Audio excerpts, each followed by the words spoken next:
Setelah cabut gigi, apakah ada pantangan atau larangan tertentu? Apa efek samping yang mungkin terjadi setelah pencabutan gigi? Bahwa wanita hamil itu nggak boleh cabut gigi. Sehat bersama NK Health. Oke. Nah dok, kan banyak nih yang cabut gigi mandiri, kayak pakai benang, pakai tang, atau pakai tangan gitu ya. Itu gimana dok? Bahaya atau gimana? Ya, kalau buat cabut gigi mandiri itu sebenarnya balik lagi ya ke pasien ya. Antara pasien tersebut mudah aksesnya untuk pelayanan kesehatan atau memang sulit. Misalnya kita ambil contoh di daerah yang sulit tenaga kesehatan, itu mau nggak mau kan, contohnya cabut gigi sendiri gitu ya.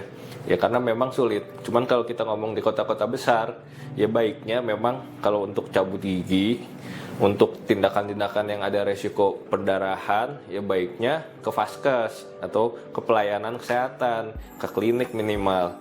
Kenapa? Karena kalau terjadi hal-hal yang tidak diinginkan, sudah ada alat-alatnya. Sedangkan kalau kamu cabut gigi di rumah sendiri lalu pendarahannya tidak terhenti, mau bagaimana?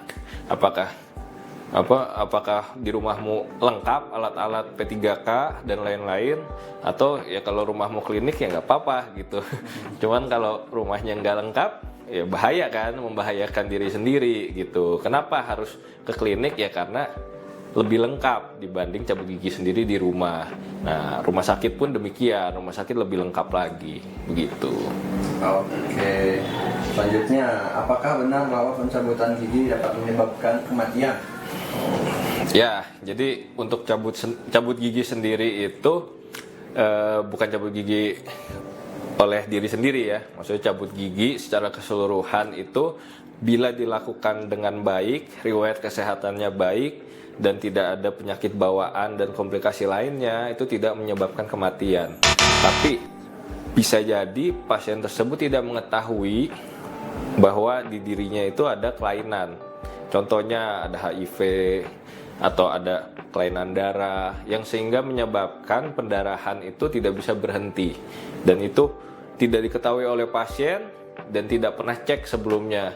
Itu bisa membuat perdarahan tersebut jadi nggak berhenti-berhenti. Nah, itu bisa memicu kekurangan darah dan memicu hal-hal lain yang tidak diinginkan.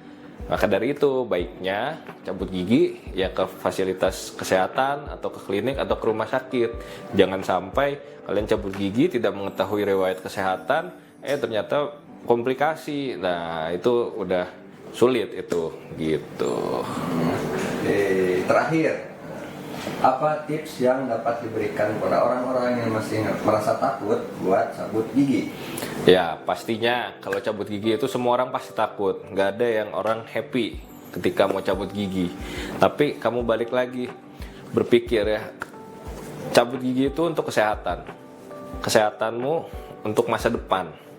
Jadi jangan sampai kamu tunda, udah tahu di gigimu itu sumber infeksi, tapi kamu tunda, jadinya kamu sakit-sakit terus. Yang lebih parah lagi adalah ketika gigi yang dibiarkan infeksi bertahun-tahun di dalam tubuh, itu bisa membuat bakteri masuk ke organ-organ tubuh lainnya. Nah, pernah ada namanya endokarditis ya. Jadi bakteri tersebut dari gigi masuk ke dalam jantung. Jadi akhirnya jantungnya terinfeksi. Jangan sampai hanya karena takut cabut gigi, organ lainnya kena jadi korban. Nah, itu pesan saya. Jadi pikirkan benefit atau hasil yang didapat dibanding rasa takut. Rasa takut itu semua pasti punya. Nggak ada yang namanya cabut gigi, nggak ada yang takut gitu. Pasti takut. Tapi rasa takut itu harus di-manage atau dikendalikan sesuai dengan masing-masing begitu. Jadi ya pertimbangannya adalah kamu harus bisa memanage rasa takut kamu demi kesehatan kamu yang lebih baik kemudian hari. Kalau kamu ada pertanyaan lain, kamu boleh ketik di kolom komentar. Nanti kita akan jawab di next video. Sehat bersama NK Health.